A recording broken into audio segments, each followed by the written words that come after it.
सवाल करना चाहूँगा, जैसे महाविकास आघाड़ी में कांग्रेस पक्ष अपने कार्यकर्ताओं को नानाभाऊ पटोले आश्वासन देते हैं या उनको दिलासा देते हैं कि कांग्रेस पार्टी चुनाव लड़ेगी, बराबर। वैसे आपके जो बड़े नेता है वहाँ कुछ आपको दिलासा देते हैं? 15 लाख के 20-20 लाख के कामों के लाभ दिए जा रहे हैं। मेरे कार्यकर्ता फोन भी करते हैं मेरे को। इसके रेलवे प्राइवेटाइज होना चालू हो गया है और सबसे बड़ा तो देश का सिस्टम में एजुकेशन पे गदा है उसकी आएगा। अपन चारों होने का प्रयास करेंगे। वो बड़े नेताओं को बोलना पड़ता है वैसा। आखिर में जो होने वाला है वो जनता को ही पता है, वो आपको ही पता है। चुनाव की तैयारी, मुझे चुनाव लड़ना है ये बोल के नहीं होता, फिर चुनाव की तैयारी करनी पड़ती है। पूछते भैया भाऊ का फोन आया था, बुलाया, 15 का काम दे रहा है, कैसा करूँ? मैं बोलता जा पर्चे ले ले। नहीं हूँ मैं तो जेपी मेंबर नहीं हूँ, पंचायत समिति मेंबर सभापति कुछ भी नहीं हूँ। फिर भी इन 5 सालों में मैंने 2 ऑफिस चलाए। मिलेगा पैना उनको तो ये ठेकेदारी वाले पूरे आत्महत्या करेंगे जो लॉलीपॉप अभी नेताओं से ले रहे हैं। क्योंकि अभी लगा रहे फोन उसको, भाऊ फलाना बोल तो घरी है कायदे साहब, अरे आइए 15 लाख का काम घूम जा। यानी मेरे लोगों को तोड़ने के लिए 15 तो ये योजना बीजेपी आएंगे तो खत्म कर देंगे और नहीं आएंगी तो नई सरकार बोलेगी ये तो उनका लागू किया हुआ था, हमारा थोड़ी था। आपके पास धान के चुकाना देने पैसे नहीं है, आपके पास प्रोत्साहन मनी का देने पैसा नहीं है और आप 48,000 करोड़ का लाडली बहना का पैसा कहाँ से देंगे? चूतिया बनाने वाला काम है लोगों को। बीजेपी ने खेला है अभी। अच्छा। ये मेरा आपके चैनल के माध्यम से मेरी महिला बहनों को विनंती है कि ये सिर्फ चुनावी फंडा है। नमस्कार दर्शकों, आप सभी का बापू की आवाज़ न्यूज़ नेटवर्क में स्वागत है। नमस्कार साथियों, आप सभी का बापू की आवाज़ न्यूज नेटवर्क में स्वागत है। साथियों, आज हमारे चैनल पर बातचीत करने के लिए खास मेहमान है रविकांत गुड्डू बुपचे, जिसका नाम 12 महीने चर्चा में चलता रहता है। साथियों, मैं आपको बता दूं कि अभी तिरोड़ा गोरेगांव विधानसभा के लिए इनका नाम बहुत ही ज़्यादा चर्चे में चल रहा है। इसलिए आज हम आगामी विधानसभा चुनाव के पहले इनसे बातचीत करने वाले हैं, इनसे कुछ सवाल करने वाले हैं, जो कि हमें सर्वे के दौरान जनता ने बताया है कि यह सवाल हमारे गुड्डू भैया से रखिए। भैया, आपका सबसे पहले बापू की आवाज़ न्यूज नेटवर्क में स्वागत है। बहुत बहुत धन्यवाद। क्या बताऊंगे, अभी 2-4 महीने बाद विधानसभा के चुनाव है। पूरे गोंदिया जिले में, साथ ही पूरे राज्य में विधानसभा चुनाव की चर्चाएं चल रही है। उसी प्रकार तिरोड़ा गोरेगांव विधानसभा में भी आपका नाम सामने आ रहा है, तो आपकी क्या तैयारी है? सबसे पहले आपके बापू की आवाज़ इस न्यूज़ चैनल का बहुत बहुत मैं अभिनंदन करता हूँ। और क्योंकि आप हमारे जो सोशल वर्क जो काम हम जो करते हैं, सोशल वर्कर की आवाज़ जनता तक पहुंचाने का एक प्रयास आप लोग करते हैं, इसलिए आपका बहुत बहुत धन्यवाद। दूसरा, आपने कहा कि आगामी 3-4 महीने में चुनाव है विधानसभा के। सही बात है, लेकिन 3-4 महीने नहीं है, एक मुझे लगता है 2-2.5 महीना ही बचा है अभी चुनाव को लेके। और सभी पार्टियाँ अपने अपने लेवल पर तैयारियाँ करती है। जैसे बारिश के पहले मेंढक आता है ना, वैसे अभी जो लोग 5 साल कभी जनता के बीच में नहीं दिखे, वो लोग अभी चुनाव के मैदान में आपको सब दिखेंगे, चाहे वो विद्यमान हो, आजी हो, चाहे माजी हो, चाहे नए न्यू कमर्स हो। बट ऐसा राजकारण में नहीं होता है। हम जब लोकशाही में जनता के बीच में काम करते हैं तो हमने पूरा टाइम 5 साल तक लोगों को सेवा देनी चाहिए।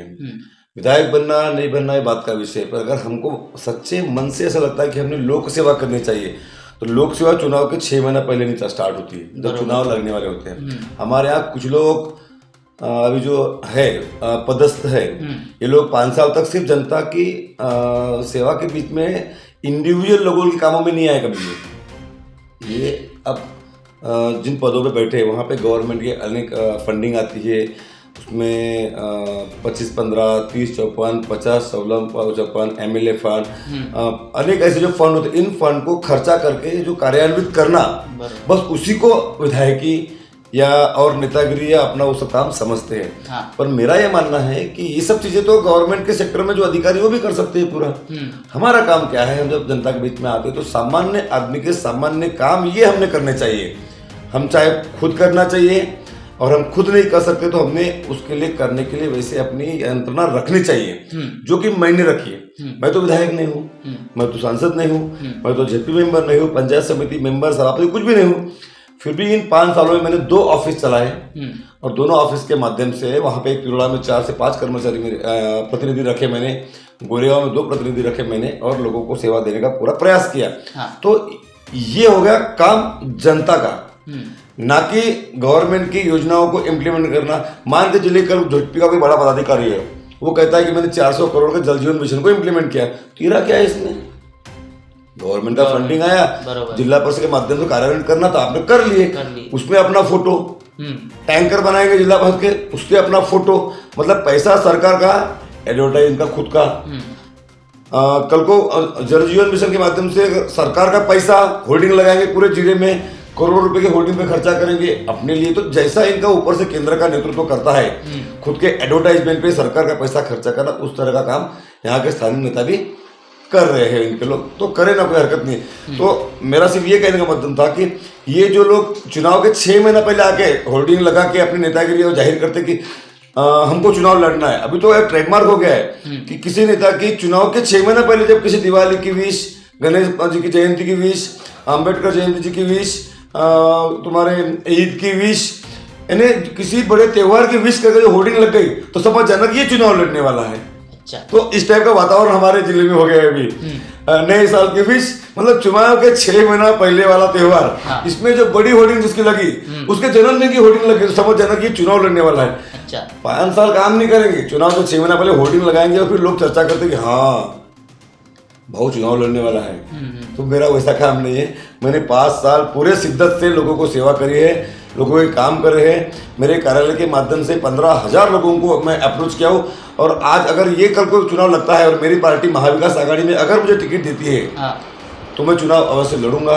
अच्छा, जैसे कि आपने अभी कहा कि मैं पूरे 5 सालों से काम कर रहा हूँ, जनता के बीच में हूँ, जनता के मैंने 15,000 लोगों के काम किया है, लेकिन अभी के जो वर्तमान विधायक है, आपको क्या लगता है उन्होंने विकास किया है या नहीं किया है? और अगर जनता ने आपको मौका दी प्रतिनिधित्व करने का, तो आप जनता के लिए क्या नया करोगे? देखिए, ऐसा है, विकास का परिभाषा अलग अलग हर जगह पे है। हाँ। अगर आप रोड, रास्ते, नाली इसको डेवलपमेंट करें तो इट इज आल्सो डेवलपमेंट। ये इंफ्रास्ट्रक्चरल डेवलपमेंट है, जिसके लिए हम विधायक नहीं बने या सांसद नहीं बने। ठीक है, उन्होंने सरकार थी उनकी, सिटिंग आमदार अगर गवर्नमेंट जिनकी हो, उनका आमदार हो तो नेचुरली फंडिंग भी बहुत आती है। जैसे पहले के विधायकों को फंडिंग 50 लाख 1 करोड़ आती थी, उसके बाद अलग से कोई पैसा ज़्यादा मिलता ही भी नहीं था।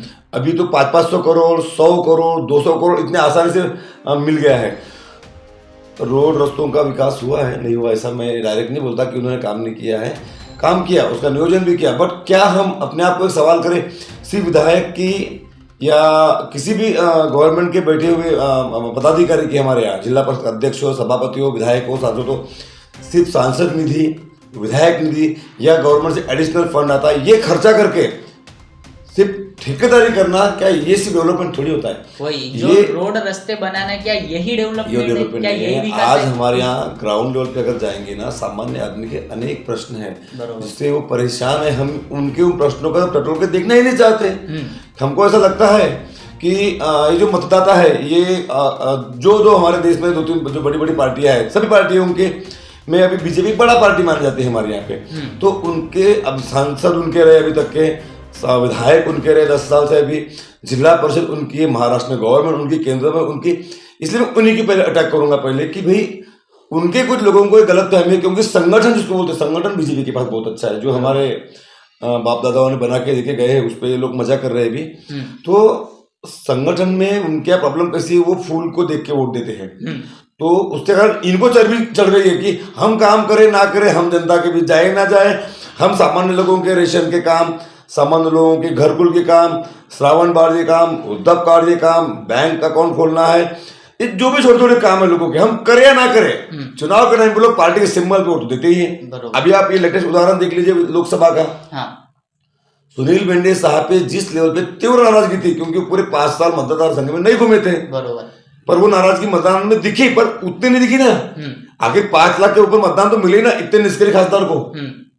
इसका मतलब लोग आज भी भाजपा में सिंबल पे वोट करते हैं, ये मेरा कहना है। तो जो डेवलपमेंट का प्लानिंग इन 5 सालों में विजय भाव की तरफ से किया गया, इंफ्रास्ट्रक्चरल प्लानिंग अच्छा था, बट सामान्य लोगों का टच उन्होंने कम किया। क्योंकि ऐसा कौन से किताब में लिखा है कि आप इंफ्रास्ट्रक्चरल डेवलपमेंट अच्छा कर रहे हो, इसका मतलब आपने आम आदमी को अप्रोच नहीं करना चाहिए, आम आदमी को नहीं मिलना चाहिए। और यही आम आदमी उनसे आज नाराज है, जिसको वो अभी अच्छा करने का फेसबुक के माध्यम से, व्हाट्सएप के माध्यम से, सोशल मीडिया के माध्यम से, आप सब लोगों के मीडिया के माध्यम से वो सुधारने का प्रयास किया जा रहा है कि लोक नेता, जननेता, विकासाचे महामेरु। देखो, विकास का महामेरु अगर हम है तो हमको खुद को बोलने की गरज ही नहीं पड़ती।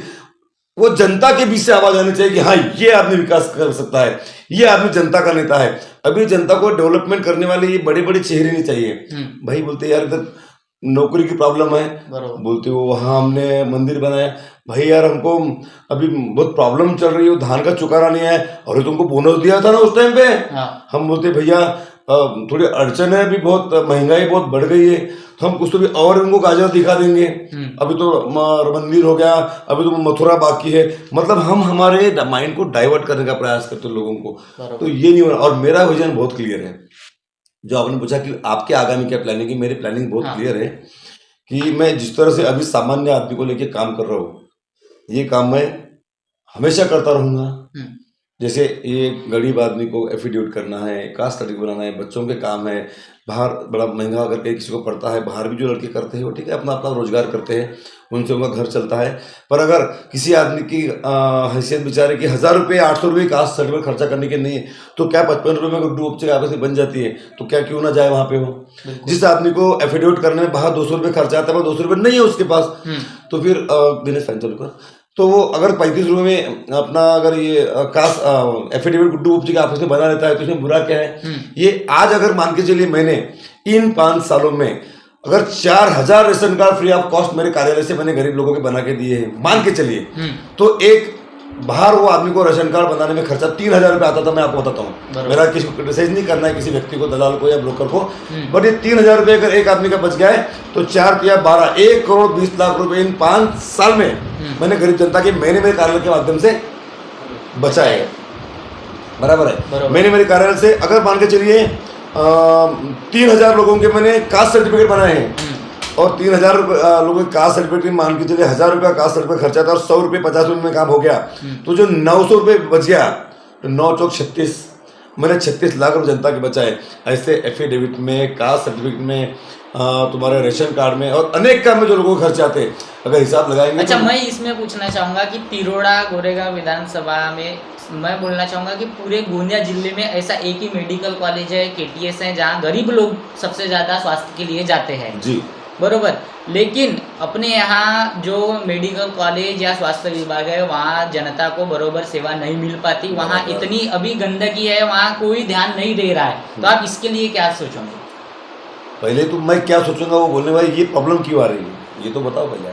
हाँ, तो आप भी तो मीडिया पर्सन है, आपने ये मुझे सवाल करने अच्छा, पहले आपने कितने बार हॉस्पिटल में जाके आपने सर्वे किया है? हमें बार आपने सुनिए, हम जब हॉस्पिटल में सर्वे करने गए, वहाँ के पेशेंट से हमने पूछा कि उनका कहना है कि हमें डॉक्टर बरोबर ध्यान नहीं देते। जब हमने बाहर पूछा तो उनका कहना है कि यहाँ के जनप्रतिनिधियों का बरोबर ध्यान नहीं है। एग्जैक्टली मैं वो बोलना चाहता हूँ, चाहे हॉस्पिटल हो, चाहे तहसील ऑफिस हो, चाहे पंचायत समिति हो, चाहे गवर्नमेंट का कोई भी वो सेक्टर हो जहाँ पे सामान्य आदमी को जाना पड़ता है काम के लिए, घसना पड़ता है अपने चप्पल को, उन ऑफिस के अधिकारी अगर आपको वो कोऑपरेट नहीं कर रहे, इसका मतलब स्थानिक विधायक, स्थानिक सांसद ये कमज़ोर है, जनप्रतिनिधि कमज़ोर है, ऐसा उसका मतलब होता है।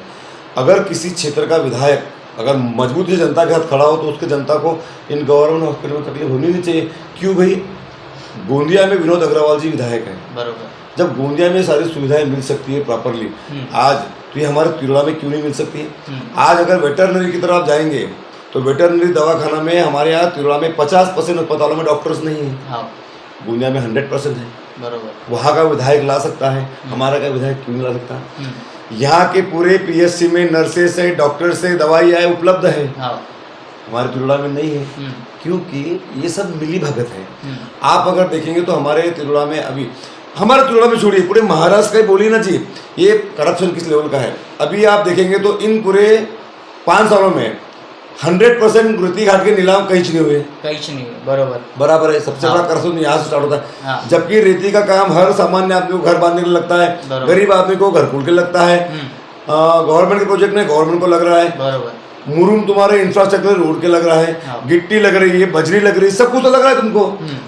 अगर आप रेती के घाट नीलाम ही नहीं कर रहे हो, मान के चलिए, पर फिर घर बिल्डिंगें को पूरी देने का बन रही फायदा है। क्या? नहीं सुनो तो, हाँ। अब से अब मैं मेरे मुद्दे में आता हूँ ना। हाँ। अगर गवर्नमेंट के पूरे प्रोजेक्ट खड़े हो रहे हैं, बिल्डिंगें बन रही है, हाँ। मतलब रेती तो सप्लाई हो रही है, बरोबर। सिर्फ नुकसान किसका हो रहा है? गवर्नमेंट के राजस्व का हो रहा है। हाँ। मतलब उतना ही रेती का उपसा धड़ल्ले से नदी से हो रहा है, पर गवर्नमेंट को रॉयल्टी नहीं जा रही है। वो रॉयल्टी कहीं तो भी यहाँ के अधिकारी मिलजुल के, आमदार, खासदार, मंत्री ये सब मिलके खा रहे हैं, ये मेरा आरोप है। और सरकार को ठेंगा दिखा रहे हैं सब मिलके। यही हाल मुरुम का है। जब तक आप मुरुम का रॉयल्टी पेश नहीं करेंगे, जब तक आप गिट्टी का रॉयल्टी पेश नहीं करेंगे, तुम्हारा पहले बिल नहीं निकलता था। ठेकेदार काम कर रहे हैं, बिल भी निकल रहे हैं, मुरुम की रॉयल्टी नहीं बन रही है। इसका मतलब मुरुम का उपसा भी हो रहा है, तहसीलदार लेवल पे तुमको सब सारी मदद भी हो रही है। मेरा ये मानना है कि ये भ्रष्टाचार में स्थानिक नेताओं से लेके तो ऊपर तक की पूरी मिलीभगत है, और इस वजह से गवर्नमेंट के राजस्व का बड़ा सा नुकसान हो रहा है, और इस पर रोक लगनी चाहिए। पर उसके लिए वो ये जनता अगर नालायक शब्द वापरने की बजाय जो आदमी लायक नहीं है, ऐसे आदमी को अपना प्रतिनिधि चुनेगी, और उस आदमी से एक अच्छे विधायक की या अच्छे नेता की अपेक्षा रखेगी, तो कहाँ से मिलने वाला है उनको? वो नहीं मिलने वाला है। आपको अगर अच्छा नेता चाहिए जो आपके अस्पताल पर ध्यान दे, जो आपके सरकारी कार्यालयों पर ध्यान दे, इन सब लोगों को अपने कंट्रोल में रखे, गरीबों को जहाँ तकलीफ होती हो तकलीफ ना हो, इसका ध्यान रखे, ऐसा अगर नेता आपको चाहिए तो आपको वैसा नेता चुनना पड़ेगा। और ये सिंबॉलिक भरोसे जो नेतागिरी करते हैं ना, इन लोगों से दूर रहना पड़ेगा। आप जब सिंबल के भरोसे गधे घोड़े किसी भी आदमी को खड़े करके मतदान दे देंगे, तो आपको अच्छा विधायक, अच्छा सांसद, अच्छा जनप्रतिनिधि मिलेगा नहीं। और अगर अभी भी आप नहीं समझेंगे इन बातों को, तो आने वाले टाइम पे ये अच्छे लोग जो काम करना चाहते जनता के बीच में, ये जनता के बीच में नहीं रहेंगे, और राज से दूर होकर तुमको तुम्हारे हाल पे छोड़ देंगे। हे देवा, हे नसीबा, तुम्हारा जैसा भी। अभी अपने तिरोड़ा गोरेगांव विधानसभा में एक गांव आता है सालेबर्डी, वहाँ हम सर्वे के लिए गए थे। वहाँ के जो युवा है, हमारा भारत देश माना जाता है युवाओं का देश है, बरोबर। अभी युवा जनता में चर्चा चल रही है कि युवा बेरोजगार है। वहाँ के युवा जो है स्पोर्ट्स में अच्छे हैं, वहाँ स्पोर्ट्स की तैयारी करते हैं, लेकिन उनको वहाँ पर ग्राउंड नहीं है, वहाँ उनको प्रैक्टिस करने के लिए ग्राउंड नहीं है। वहाँ ने उन्होंने स्थानिक प्रतिनिधियों से मांग की है, लेकिन उनको व्यवस्था नहीं हो रही है। क्या कहूँगा, व्यवस्था होनी चाहिए, करना चाहिए या नहीं करना चाहिए? अगर हम लोग अभी जैसे हमारे यहाँ युवाओं का आपने देश कहा, तो युवाओं को गांव लेवल पे अगर ये हो सकते हैं कि उनको ग्राउंड अवेलेबल हो सकता है, तो उसके लिए ये प्रश्न कोई एक गांव का सालेबर्डी का नहीं है, ये प्रश्न हर गांव का है। हर गांव के युवाओं को खेलने के लिए पहले के ज़माने में आखर होता था। हाँ। अब आखर भी बहुत, जैसे जैसे गाँव में आबादी बढ़ी, बराबर, तो आबादी बढ़ने के कारण पहले आखर का पहले कॉर्नर लिया गया, फिर आधा लिया गया, फिर लोगों को घर के लिए घर देते देते क्या हो गया, हर गांव के आखिर भी खत्म हो गए, तो युवाओं ने जाना कहाँ? तो ये अनेक गांव की समस्या है। अभी अच्छा जो पहले बची उची जगह थी, कुछ गवर्नमेंट की पुराने गलत नियमों की वजह से जो खाली लैंड है वो पूरी झुड़पी जंगल के नाम पे फॉरेस्ट को दे दी गई है। तो मेरा तो अभी भी गवर्नमेंट को रिक्वेस्ट है कि आने वाले टाइम पे गवर्नमेंट ने ये जितना भी गांव, देखो इतना बहुत जंगल है हमारे यहाँ, बहुत बड़ा जंगल नहीं है ऐसा नहीं है, पर गांव को लगत में जो भी जगह इन्होंने झुड़पी जंगल के नाम से फॉरेस्ट को अधिक ये करा के दी है, वो जगह गवर्नमेंट ने एक गांव के सालेबर्डी का नहीं, ये सारे हमारे जिले की प्रॉब्लम है। ये हमारे जिले गोंदिया भंडारे में ये थोड़ी वन विभाग की प्रॉब्लम आई है थोड़ी सी, तो उसके जीआर में बदलाव करके गांव को लगने वाली जितना भी जगह है वो ग्राउंड का, वो एक 2-4-5 एकड़ की जगह है, वो जगह को फॉरेस्ट से रिलीज करके हर उस गांव के बच्चों को खेलने के लिए एक ग्राउंड उपलब्ध करा देना चाहिए, ताकि गांव के बच्चों को, युवाओं को खेलने कूदने के लिए एक जगह बनी रहेगी हमेशा के लिए। और उसको कंपाउंड करना चाहिए, आरक्षित करना चाहिए कि आगे कल को आबादी के डेवलपमेंट के लिए वो जगह ना ली जाए, बाकी तुम कहीं भी करो, ऐसा है, ऐसा होना चाहिए। अच्छा, उसी में कैसा है कि अभी जिला परिषद के स्कूल धीरे धीरे बंद होते जा रहे हैं, वहाँ के जो है ऑन रोल कम होता जा रहा है। कई स्कूल ऐसे हैं कि जीर्ण हो चुके हैं, लेकिन वहाँ के स्थानिक प्रतिनिधि ध्यान नहीं दे रहे। अगर आप विधायक बने तो इसके लिए क्या करो?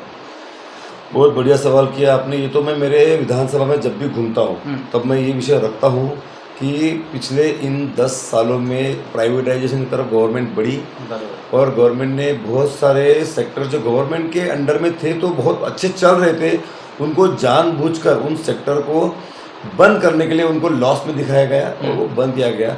अभी इस देश का एविएशन का बड़ा फंडिंग एविएशन मिनिस्ट्री का था, आज तुम्हारे आधे एयरपोर्ट प्राइवेटाइज हो चुके हैं, तुम अपेक्षा नहीं कर सकते। इस देश के रेलवे प्राइवेटाइज होना चालू हो गया है, और सबसे बड़ा तो इस देश का सिस्टम में एजुकेशन पे गदाई है उसकी। आज गांव का आदमी, हर आदमी अपने बच्चों को प्राइवेट स्कूल में नहीं पढ़ा सकता है, पर आज देश में 1 लाख के ऊपर स्कूलें गवर्नमेंट की बंद हो चुकी हैं, और महाराष्ट्र में प्रकोप आना चालू हो गया है। इनका जीआर है अभी कि 20 बच्चों के पीछे शायद एक टीचर देना, और ग्रामीण भाग में अगर बच्चे नहीं मिलते हैं तो वहाँ के टीचर वो अपना सारी स्कूलें बंद करने का निर्णय आ गया है। मेरा कहना है ग्रामीण भाग में टीचर बच्चे कम हैं, इसलिए तुमने स्कूल बंद करना है सोल्यूशन नहीं है। बच्चे स्कूल में कैसे आए इसका प्रयास होना चाहिए, बराबर है। तो ये वो नहीं कर रहे। इनको स्कूल बंद करना है तो सुविधाएं देना बंद कर देते हैं, टीचर भेजना बंद कर देते हैं। अब मान के चलिए कि अभी ऐसा कई स्कूलों में है 1 से लेके 8 तक क्लास तो है, लेकिन वहाँ टीचर ओनली 2 है, तो मैनेज कैसे होगा? ये भी बहुत बड़ी प्रॉब्लम। मेरे हिड्डा माली का स्कूल का एग्जाम्पल देता हूँ मैं। हिड्डा माली एक तो गाँव ही है, बराबर। मेरे हिड्डा माली में 25 गांव के लड़के आते हैं, हमको आखिरी में लड़के वापस भेजना पड़ता है। अच्छा। मेरे ख्याल से महाराष्ट्र की पहली डिजिटल स्कूल हिड्डा माली बनी है। तो ये क्यों हुआ? ये एक विज़न।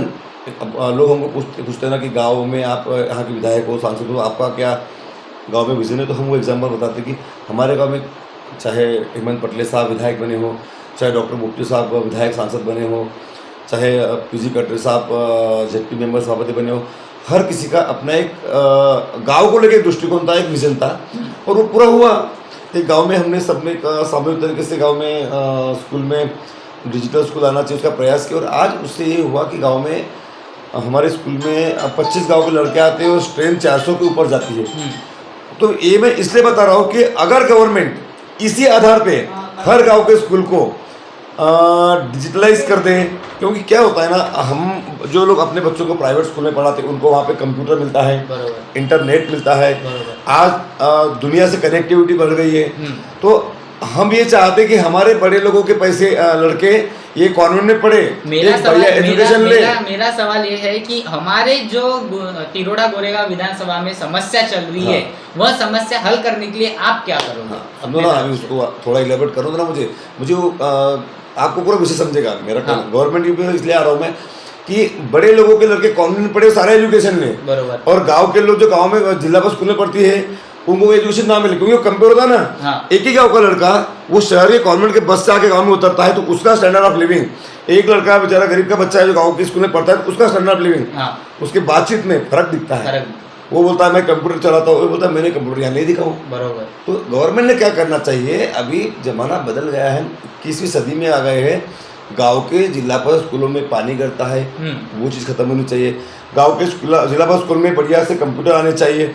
ज़्यादा नहीं है जी, आप इतना बड़े बड़े उद्योगपतियों का 5,000 करोड़ माफ करते हो, 1,000 करोड़ रुपये महाराष्ट्र के पूरे स्कूलों में खर्चा करेंगे ना, पूरी महाराष्ट्र की जिला पर की स्कूल डिजिटल हो जाएगी। ग्रामीण का कोई बच्चा शहर में नहीं जाएगा, इतना मैं गारंटी से बोलता हूँ।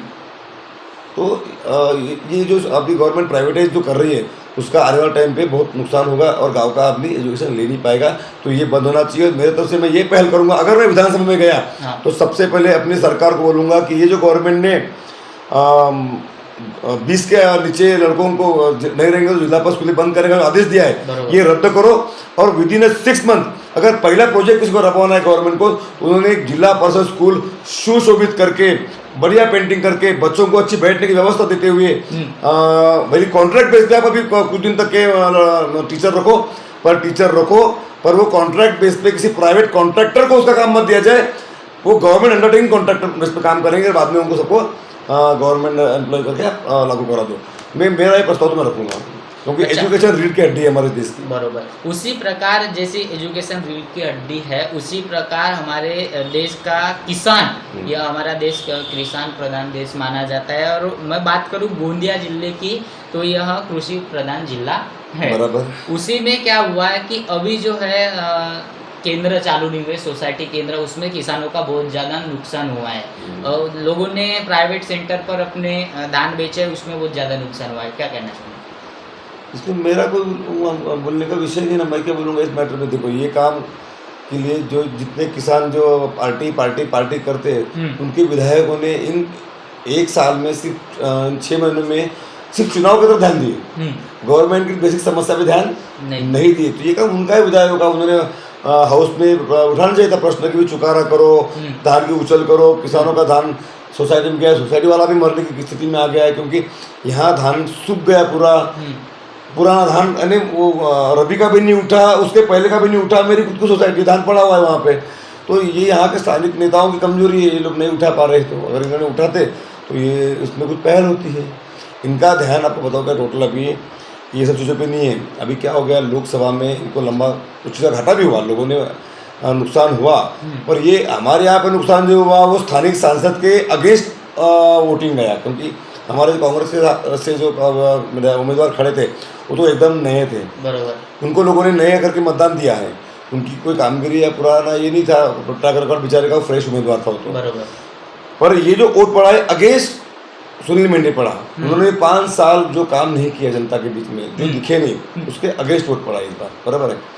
तो वैसा ही अभी विधानसभा में ना हो, अच्छा, इसलिए उनका ध्यान किसानों को पैसा मिला नहीं मिला, वो प्रोत्साहन मनी 50,000 रुपये देने वाले थे रेगुलर कर्जा करने वाले को, वो मिले ना मिले, उधर ध्यान नहीं। अभी वो जो मध्य प्रदेश की योजना थी लाडली बहना योजना, उसके माध्यम से महिलाओं को आकर्षित करने का एक 2 महीने का चुनावी फंडा बीजेपी ने खेला है अभी। अच्छा, ये मेरा आपके चैनल के माध्यम से मेरी महिला बहनों को विनंती है कि ये सिर्फ चुनावी फंडा है, बीजेपी खेल रही है। मध्य प्रदेश में शिवराज सिंह चौहान जी ने 1.5 साल पहले से लागू किया था। आपका कहना है कि अगर चुनाव खत्म तो ये योजना बीजेपी आएंगे तो खत्म कर देंगी, और नहीं आएंगी तो नई सरकार बोलेगी ये तो उनका लागू किया हुआ था, हमारा थोड़ी था।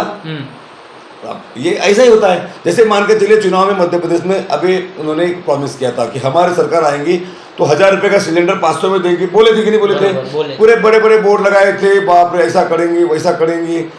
चुनाव खत्म हुआ, सरकार तो आई वो 500 रुपये और ये लाडली बहना की वजह से, बट वहाँ पे जो नए मुख्यमंत्री बने उन्होंने बोले कि मुझे नहीं पता शिवराज सिंह ने 500 रुपये सिलेंडर बोले थे दूंगा, बोले मैंने तो नहीं बोला था, उन्होंने नहीं लागू किया वो। अच्छा, तो वैसा ये भी बोलेंगे, इनको पता है हम सरकार में आने वाले हैं नहीं, तो जो बोलना है बोल दो। सरकार तो महाविकास आघाड़ी का आने वाला है महाराष्ट्र में, तो एक ऐसे आपके पास धान के चुकाना देने पैसे नहीं है, आपके पास प्रोत्साहन मनी का देने पैसा नहीं है, और आप 48,000 करोड़ का लाडली बहना का पैसा कहाँ से देंगे? चूतिया बनाने वाला काम है ना लोगों को। ये लोगों को समझ आप इस आपके चैनल के माध्यम से बताना चाहता हूँ। ये बोलते हैं नहीं हमने 25,000 करोड़ का वो कर, अच्छा अब इन्होंने किया भी है, उसका नियोजन कर रहे हैं, पर अभी पिछले हफ्ते में क्या हुआ, जितना ये लोग अभी यहाँ के स्थानिक जो नेता है ये काम के लेटर बांट रहे ना, 15 लाख का, 20 लाख का, 25 लाख का, 1 करोड़ का, ये लेटर के लिए जो पैसा आया था निधि में, गवर्नमेंट ने सारा पैसा वापस मंगाई है। भी इनके ट्रेजरी 0 बजट में आ गई है, पूरी खड़ी हो गई है। ये लोगों को बताना पड़ेगा ना हमको, या तो तुम्हारे को ये पैसा मिलेगा बहनाओं को, ये ठेकेदारी वाले पूरे आत्महत्या करेंगे जो लॉलीपॉप अभी नेताओं से ले रहे हैं, क्योंकि अभी मेरे यहाँ वही हो रहा है। गुड्डू बोपचे को डोमिनेट करने के लिए पूरे मिला के नेता लोगों ने सब मिला के कम से कम 100 करोड़ के काम बांटे हैं अभी तक के। अभी इनका एक ही प्रयोग चालू है, वो गुड्डू बोपचे खास कार्यकर्ता है क्या, लगा रहे फोन उसको, भाऊ फलाना बोल तो घरी है कायले साहब, अरे ये 15 लाख का काम घूम जा। यानी मेरे लोगों को तोड़ने के लिए 15-15 लाख के, 20-20 लाख के कामों के लाभ दिए जा रहे हैं। मेरे कार्यकर्ता फोन भी करते, मेरे को पूछते भैया भाऊ का फोन आया था, बुलाया 15 लाख का काम दे रहा है, कैसा करूँ? मैं बोलता हूँ जा पर्च से ले ले, पर अभी काम पे ना बेटा पैसा खर्चा मत करना, ये चुनाव के लेटर है ना, इनके काम के बिल नहीं निकलते बाद में। अच्छा, अभी सरकार है, फटाफट 100 करोड़ 200 करोड़ 50 करोड़ के लेटर तो ढक बांट देंगे बेचारों गरीबों को तुमको, और बाद में जब चुनाव में तुम ताकत से काम भी करोगे, भावों ने 15 लाख का लेटर दिया करके जेब के 2 लाख लगाओगे, तो ना ये जेब का तेरे को पैसा मिलने वाला है, ना ये काम का बिल निकलने वाला है, ये पूरा कचरे में डब्बे में जाने वाला है। तो ये मेरे चैनल के माध्यम से और एक तुम्हारे नए युवाओं को विनंती है, ये जो चुनाव के पहले भी हमारे यहाँ पत्र बट रहे, इन पत्रों का मित्रों को कोई फायदा नहीं है। ये पत्र चुनावी लॉलीपॉप है आप लोगों के लिए, आप इन लॉलीपॉप में जाना मत। और जो आदमी 5 साल आपके बीच में रहा है, आपकी सेवा कर रहा है, उस आदमी को पहचान में रखो कि सिंबल से काम नहीं होते, काम आदमी करता है। अच्छा, एक अच्छा आप सिंबल की बात कर रहे हो, वैसे मैं बात करना चाहूंगा राष्ट्रवादी कांग्रेस के हो गए 2 भाग, एक है शरद चंद्र और एक है अजित पवार। तो आप जो है वह शरद चंद्र वाले तुतारी वाले सिंबल में हो, लेकिन अभी हम जनता में जा रहे हैं, जनता का सर्वे कर रहे हैं, विधानसभा सर्वे, तो जनता को पता ही नहीं है कि गुड्डू बोपचे कौन से सिंबल से लड़ने वाला है। उनको यह पता है कि राष्ट्रवादी कांग्रेस तो है, विजन क्लियर, लेकिन उनका जो है वो सिंबल सिंबल के लेके बहुत कंफ्यूजन है, इसके लिए क्या कहना चाहोगे जनता को? कन्फ्यूजन दूर हो जाएगा ना। अरे हमारा सिंबल जो था पवार साहब के, हमारे पार्टी को जो मिला था, देखो पार्टी हमने नहीं छोड़ी। पहली बात तो पार्टी छोड़ के प्रफुल्ल भाई, अजित पवार, ये सिंबल और पार्टी छोड़ के बीजेपी के साथ में गए, बराबर है। हाँ। पहली बात तो ये क्लियर कर लो, हमने पार्टी नहीं छोड़ी, क्योंकि राष्ट्रवादी कांग्रेस पार्टी के निर्माता संस्थापक अध्यक्ष ही आदरणीय शरद चंद्र जी पवार साहब है, बराबर है। बट अब हमारे कुछ नेताओं के जो व्यक्तिगत अड़चने थी, जो भी रहे होंगे एक्स वाई, हमको पता नहीं क्या अड़चने थी, उन्होंने अपना वो अलग किया। पर आज लोकसभा में रिजल्ट दिख गया ना पार्टी किसकी है। आप सिंबल बोलते हैं, अभी तो हमको फिर भी 2 महीने मिल गए ऊपर के एडिशनल, और 2 महीने मिलने वाले। वो तो बेचारे 1 महीने में चुनाव लड़े, तब भी साहब के नाम पे पुरोगामी विचारधारा के लोगों ने 10 में से 8 सांसद चुन के दिए, 8। मतलब हमारा स्ट्राइक रेट है 80 का। दूसरा, हमारे जो 2 सांसद हारे वो भी पिपानी की वजह से हारे। लोग कंफ्यूज हो गए पिपानी और तुतारी में। हमारे पिपानी को वहां पे लोगों को 1,20,000 एक जन को वोट मिला, और एक तो 48,000 को वोट मिला। ये 48,000 और 1.20 लाख का वोटिंग नहीं मिलता, वो 2 जगह भी हमारा ही सांसद चुन के आता। फिर रहा सवाल सिंबल का, तो it is a good question. जब मैं अभी गाँव घूम रहा हूँ, हर गाँव के बूथ की बैठक ले रहा हूँ, तो वहाँ पे हमारे आदमियों को प्रॉब्लम नहीं है, हमारी कुछ महिला भगिनी है, इनका कहना है कन्फ्यूजन थोड़ी सी, भैया आपको वोट तो देना है बोलते सब लोग, पर आपका सिंबल का कुछ समझ में नहीं आ रहा है, कैसा करेंगे। तो मैं बोला आप चिंता मत करो, सिंबल हम ग्राम पंचायत चुनाव लड़ते हैं तो ग्राम पंचायत में 2-2, 3-3 सिंबल रहते हैं। तब भी तो लोग बोलते ना, ये मेरा टेबल है, कुर्सी है, पंखा है, हमारे पार्टी का नाक सरफ है, तो मग्गा है, तो कब बस ये करते नहीं क्या, अपने अपने पार्टी को लोग वोट देते हैं ना, बराबर। तो ये भी सिंबल की टेंशन का विषय नहीं है। अभी मैं सिंबल के हर घर में कैसा पहुंचाया जाए इसका मैं प्रयास कर रहा हूं, क्योंकि लोगों, एक प्रमोद महाजन जी एक बात बोलते थे मेरे को, आपको बताता हूं मैं। उस जमाने में जब हम उनके अंडर में काम करते थे कि किसी भी नेता ने चुनाव तब नहीं लड़ना चाहिए जब उसको लड़ना हो। वो गलती साबित हो सकती है, कुछ ही केस में भाग्य अच्छा हो तो वो तुम्हारे लिए लक साबित होता है। जैसे कुछ लोग, लकी लोग हमारे नेता बने घूम भी रहे हैं, जिनका कर्तव्य तो कुछ भी नहीं है। बट मैक्सिमम केसेस में आपका कर्म काम में आता है, तो इंसान ने चुनाव तब लड़ना चाहिए जब जनता कहती कि उसे लड़ना चाहिए। और मुझे लगता है कि मैं नहीं बोल रहा हूँ, वो आपको पता है कि जनता क्या बोल रही है, बराबर है। तो जनता को गुड्डू भैया को मतदान देना है, अगर मुझे महाविकास आघाड़ी में टिकट मिलती है मेरी पार्टी से तो। अच्छा, जनता को क्या आह्वान करोगे आप, वोटर्स को क्या आह्वान करोगे? मैं वोटर्स को बता रहा हूँ ना आपको, मैं तो 5 साल तक उनके फील्ड में घुमा हूँ, तो आह्वान करते आ रहा हूँ। फिर भी ये चुनाव के माध्यम से मैं सिर्फ इतना बताना चाहूँगा आपको कि आने वाला ये विधानसभा का चुनाव महाराष्ट्र के अस्मिता का चुनाव है, जिसमें जो भी तोड़ फोड़ पुरोगामी अम्बेडकरी विचारधारा के साथ जो खिलवाड़ हुआ है यहाँ पे, ये खिलवाड़ का जवाब जिस तरह से महाराष्ट्र की जनता ने लोकसभा के चुनाव में अपना दिया, यही रिजल्ट वापस आपको रिपीट करना है। आपको इस चुनाव में जो वोट काटने के लिए जो लोग खड़े होते हैं ना, जनरली विचारधारा को डिवाइड करने के लिए, इन वोट काटो लोगों से दूर रहना है, और नेक टू नेक कैंडिडेट देख के, जो जनता के बीच में जाने वाला कैंडिडेट हो, जनता के बीच रहता हो, जनता के सुख दुख में जैसे साथ दिया हो, ऐसे ही विधायक के उम्मीदवार के साथ जनता ने रहना चाहिए। कोई भी पार्टी का सिंबल यह काम नहीं करता। आइडियोलॉजी, वैचारिकता, ये सभी पार्टी खत्म हो गई है। हमने जिस पार्टी को खड़ा किया, मेरे पापा ने जिस पार्टी को खड़ा किया, भारतीय जनता पार्टी, अब उस पार्टी की कोई विचारधारा रही नहीं है। आधी बीजेपी, राष्ट्रवादी कांग्रेस और कांग्रेस के नेताओं से भरी पड़ी है, वही वहाँ के बड़े पदों पे है। तो अब वो क्या जिंदगी भर आप लोग दरिया उठाने का काम करोगे क्या? जिंदगी भर आपने फुल सिंबल के नाम पे सिर्फ कोई भी खड़ा हो जाए उसको मतदान देंगे, ऐसी विचारधारा से आपने बाहर निकलने की गरज है। आप सब लोगों का प्यार है, एक विश्वास है जो आप मेरे पीछे आने वाले चुनाव में रखेंगे। ये विश्वास का मैं कहीं भी विश्वासघात नहीं होने दूंगा। जिस तरह से सेवा अविरत में इन 5 सालों में 10 सालों में कर रहा हूँ, कल अगर मैं विधायक बनता हूँ तो ये सेवा आपके सेवा में हमेशा जारी रहेंगी। इतना आप सबको इस चैनल के माध्यम से आश्वस्त करता हूँ। धन्यवाद साथियों। उसी प्रकार तिरोड़ा गोरेगांव विधानसभा में साथ ही पूरे जिले में चर्चा चलती है कि महाविकास आघाड़ी में जो कांग्रेस है, कांग्रेस के प्रदेश अध्यक्ष नानाभाऊ पटोले, इनका स्टेज पर या इनका उनके कार्यकर्ताओं को ऐसा कहना है कि पूरी गोंदिया विधानसभा की चारों सीट जो है कांग्रेस लड़ेंगी। गुड्डू भाऊ क्या कहोगे, आपकी भी इच्छा है तिरोड़ा गोरेगांव विधानसभा चुनाव लड़ने की महाविकास आघाड़ी से, तो क्या आपको क्या लगता है कि आपको टिकट मिलेगी या नहीं मिलेगी? ये अभी लोकसभा चुनाव में इंडिया आघाड़ी करके जो हमारा अलायंस था, उसमें हमारे सारे जो घटक दल है, जैसे महाराष्ट्र के लेवल पर देखा जाए तो कांग्रेस, हमारा राष्ट्रवादी कांग्रेस पार्टी आदरणीय शरद पवार साहब का पार्टी, या फिर शिवसेना आदरणीय उद्धव बाला साहब ठाकरे जी का पार्टी, और आम आदमी पार्टी, ये सभी इंडिया आघाड़ी गठबंधन हमने सबने समाजवादी पार्टी हम साथ में लड़े हैं। बरोबर। और उसका रिजल्ट भी महाराष्ट्र में बहुत अच्छा देखने को मिला। मिला। आज जो मान के चलिए कि महाराष्ट्र में जो रिजल्ट मिला है, एक सांसद से कांग्रेस पार्टी 13 तक पहुंची है, राष्ट्रवादी 4 से 8 तक पहुंची, उस तरह से शिवसेना भी अच्छे सांसद चुन के लाई है, 2-2 डिजिट में सब चुन के आए हैं। तो ये सब किसी एक पार्टी का योगदान नहीं है, बरोबर। ये कांग्रेस, राष्ट्रवादी कांग्रेस, शिवसेना, बाकी क्षेत्रीय दल छोटे जो है उनकी एक कंबाइंड मेहनत है, जिसके ऊपर लोगों ने भरोसा किया और इतना अच्छा प्रतिशत महाराष्ट्र में बीजेपी सिंगल डिजिट में आ गई। तो ये बीजेपी सिंगल डिजिट में नहीं है, ये बीजेपी का गुरु जो और कॉन्फिडेंस या लोकाभिमुख योजनाओं को साइड में रख के उद्योग बड़ा करने की जो नीतियाँ थी, इसके खिलाफ लोगों ने मतदान किया। बरोबर। और दूसरा, संविधान को जो धोखा लोगों को इनके 400 पार के नारे से आने वाला था, उसके अगेंस्ट लोगों ने मतदान किया। तो हम तो ये चाहते हैं कि आने वाले विधानसभा में भी यही चित्र रहे। इसमें सिर्फ अब जैसे कांग्रेस का आपने कहा कि जो हमारे आदरणीय नेता है कांग्रेस के लोक नेता नानाभाऊ पटोले साहब, बरोबर। इनका ऐसा कहना है कि गोंदिया जिले की 4 सीट हम लड़ेंगे। हाँ। तो ये निर्णय भी इस बारे में मैं कुछ नहीं बोल सकता। ये निर्णय महाविकास आघाड़ी के जो बड़े 4 सभी नेता बैठेंगे, जैसे आदरणीय नानाभाऊ बैठेंगे, और हमारे आदरणीय पवार साहब बैठेंगे, उद्धव ठाकरे साहब बैठेंगे, या और कांग्रेस के जो भी कमेटी में जो सब नेता लोग बैठेंगे, वो डिसाइड करेंगे कि भाई गोंदिया भंडारा जी कौन से टिकट किसको जाए।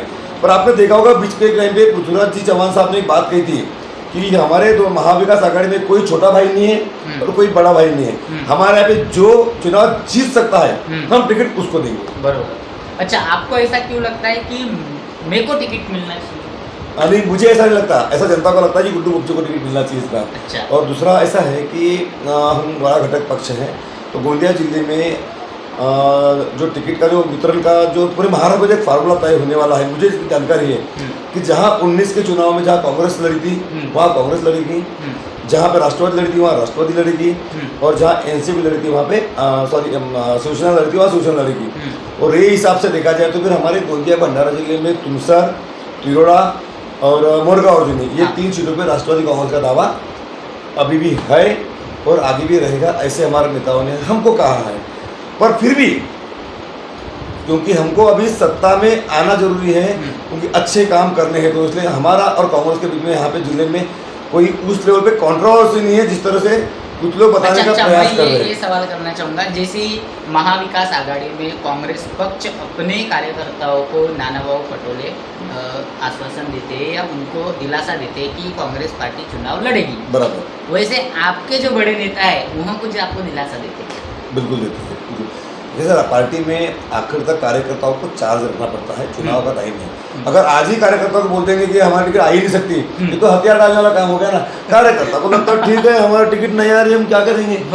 इसलिए कार्यकर्ताओं को मोटिवेट करने के लिए हर पार्टी के लोग ये बोलते हैं कि आने काम पे लगे रहो, टिकट अपना आएगा, अपन चारों आने का प्रयास करेंगे। वो बड़े नेताओं को बोलना पड़ता है वैसा। आखिर में जो होने वाला है वो जनता को ही पता है, वो आपको ही पता है। चुनाव की तैयारी मुझे चुनाव लड़ना है ये बोल के नहीं होता, आपको चुनाव की तैयारी करनी पड़ती है वैसे। जैसे मैंने 5 साल तैयारी करी है, इंस्टेंट मुझे टिकट मिलेगी तो हम लड़ेंगे, इससे चुनाव नहीं होता। चुनाव की तैयारी 5 साल करनी पड़ती है, लोगों के बीच में रहना पड़ता है, छोटे के लोगों के सुख दुख में रहना पड़ता है। वो मैं रहा हूँ इसलिए मैं डिजर्व करता हूँ, ऐसा मतलब वो डिजर्व नहीं करते ऐसा भी नहीं है। अगर उनके ही पार्टी को टिकट आती है महाविकास आघाड़ी में कांग्रेस को, तो भी बेशक मैं कैंडिडेट को जिताने के लिए पूरा मेरा जिस तरह एड़ी चोटी का जोर मैंने अभी लगाया, मैं उस कैंडिडेट के लिए भी, कांग्रेस के उम्मीदवार के लिए भी जोर लगाऊंगा।